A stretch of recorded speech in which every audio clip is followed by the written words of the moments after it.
We are talking with an incredible young lady who has really made a historic statement this past few days ago. She is the co-founder of the Black Mall and creator of the TBM Awards, where we celebrated Black-owned businesses in Chicago, and really beyond. So I want to introduce to some, reintroduce to others. She really needs no introduction. You probably know who I'm talking about already. Cassiopeia Uhuru. Yay! What's up, sister? What's up? This is my good brother Tori Muhammad here. You talk about people being amazing. I'm in amazing company, so I have to say that first. So thank you. I received that. I received that. Amazing knows amazing. Yes. From day one, I remember we first met you and your founder, your co-founder, Dre. We met over in my office on 47th Street. Yeah. And it's been a wonderful experience since then, seeing the business grow, seeing the impact, the change that you are creating in the community. So we want to talk to you today. We could talk about a whole bunch of stuff. I know, right? But today we want to talk about the fabulous TBM Awards show ceremony that was held last week at Mosque Maryam. Please talk about, just what that meant. Man, this show was absolutely amazing. I mean, this was the second annual TBM Awards, but this was the first one on a big stage. So we did the first TBM Awards in a very intimate setting.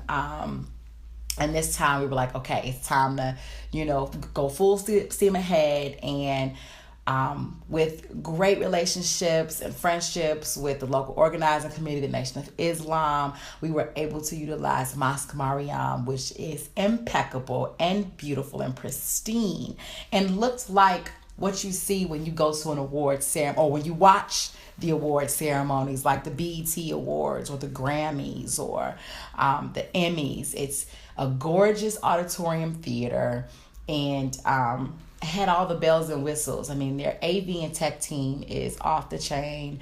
And the stage actually, to me, looks naturally better than it does, on the award shows when they have to create these huge sets. It's so beautiful naturally inside of Mosque Maryam. I mean, literally gold decor. Gold and cobalt with white marble floors. It's already like perfect, So that was awesome. And we just wanted to celebrate Black-owned businesses. Of course, you work with Black businesses constantly. I work with them. And we haven't heard of, on this scale, an award ceremony that is completely, utterly dedicated to Black businesses and that allowed for people to vote on them and have various nominees per category. And how many categories was it? 25 categories, 4 nominees per category, so 100 nominees. And then we, and the people voted on who was the winner of each category. So that's what I think was really, really special as well. It just wasn't picked by a few 10 of a nominating committee.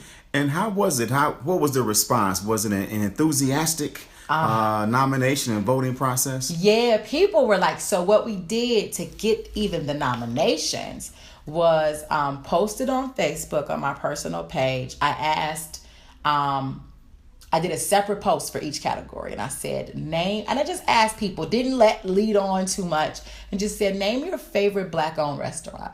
Name your favorite Black-owned financial company or institution. Name your favorite Black-owned educational institution. 25 posts of those.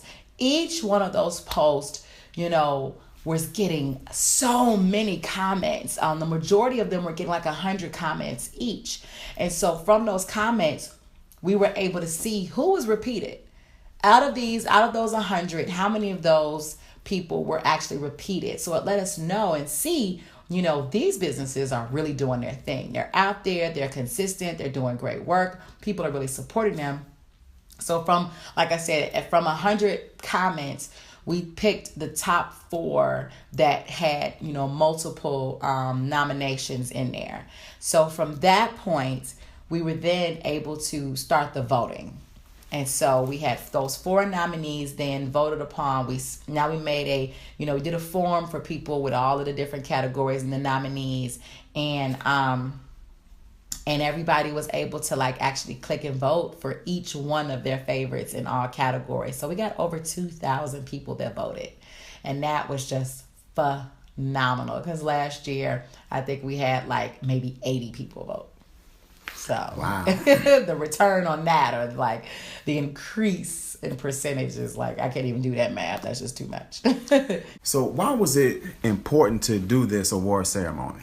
So we know that arts and entertainment, that singing, dancing, doing music, doing any type of athletic sport, we reign supreme, right? But a lot of times in those, for the most part, especially when you're talking about the Grammys and even the BET Awards, and when you're talking about, the ESPYs, we're not the owners in those fields, in that industry. The people who are making the most money, don't look like us. And when we know that 80% of Black-owned businesses hire Black people, and the more that you pour economically into your own business of your own community, the better your community is. So the better the housing, the better the employment, the lower the crime, the lower the poverty. We have to then celebrate those businesses who are out there, those Black businesses who are out there, and making it through these, these trying times, and being a part of the community and doing what they need to do to contribute to the uplift and the economic stability. So we need to celebrate them. We need to celebrate them for what they're already doing. We need to celebrate them so that we can even know more about them. We need to celebrate them so that we can incite pride and inspiration into our own. It feels good to get an award. It feels good to be recognized, to know that what you've been doing, all the hardship that you go through in order to maintain a business, that someone is out there appreciating you, because that's what keeps you going forward. That's what keeps you building upwards. And that's what's going to keep us building as a people and as a community. And what was some of the feedback you got from the people who were nominated and those who won? Oh my God. So what we did was we created these memes for all the nominees. So we took their pictures and we inserted their picture into a promotional that talks about the TBM Awards, but then it listed their name, it listed their category, and it said vote for me. And you had these nominees just sharing it all over the place. They were telling all of their fans and family oh my God, thank you so much. We've been nominated. It feels good to be recognized. Make sure you vote for me, vote for me, vote for me, vote for me. And then, once that happened and we got to the actual awards ceremony, they were really excited about winning. The crowd was amazing. It was beautiful. You all came in and showed out and had your best on. A lot of times people are you sure you want to make this a really formal event? Are you sure people are going to come? I'm listen, all we can do is put it out there as such and set a standard and let it grow from there. And the thing was, everybody came amazing. It was beautiful. People are still, it was last Friday, the 21st, and everybody's just still talking about it. It's just going through Facebook. We've gotten the pictures in. They're gonna be so excited about these pictures. Once we get all the replay and footage and stuff done, it's just this can really last for a long time, even after the award show, And you talked a little bit in the beginning, but walk through, for those who weren't there, the layout of the day, the VIP reception, the food, and all of that. Got you. So we did have a VIP reception. So the people who got VIP tickets were able to come early, take some pictures on the black carpet, and then when they went downstairs, their eyes were pleased with such a beautiful setting, and then their ears were filled with the harmonious, perfect sounds of Opal Staples. And then they were able to get fed by Mama Made Catering, who did a beautiful spread. And they had some amazing wait staff that came and served the hors d'oeuvres on platters and walked around. And then the crafty chick, she just hooked it up with our silent auction. And I mean, there was art donated by Angelica London, by Dana Todd Pope, and a host of others. Twister Rose Metal donated some jewelry, and people they were really excited about, bidding and auctioning and winning this artwork. They were checking on their bids and everything. It was, and then the VIPs got a beautiful swag bag that had skincare products inside of it, news products from Southside, the South Shore Current, and then some other just like special, some cake, some cookies by Yabo's bakery. So it was just really nice. And after you came from the VIP section, and then the show started, and there was, and Dre, the co-founder, he did an amazing opening to connect culture and language and the divine. And, we got to set the mood with the spirit. And then laid it open we had 5 different cultural priests come on. So we had a Christian pastor, we had a Hebrew priest, we had, of course, Minister Ishmael from the Nation of Islam to represent for Islam. We had Queen Matira Reed represent for the Kemetic spiritual systems, and then Baba Fatba Mila represent for the Ifa spiritual systems. And that was really important because in this times when we're talking about unifying economically, we have to also recognize that we need to unify through our subcultures. Being African Americans, it means that we come from so many subcultures. Our ancestors, even across the boat, were all mixed up from their different tribes. So it kind of created a very unique set of individuals over here. And now a lot of us are finding our ways back to some of those original tribes and cultures and systems. And so it was important to represent all of those so that we can see that we can all come together. And it's just to see the beautiful array of diversity that's even within our own culture. So they set the tone and made sure that our spirit was good and the ancestors were in the room.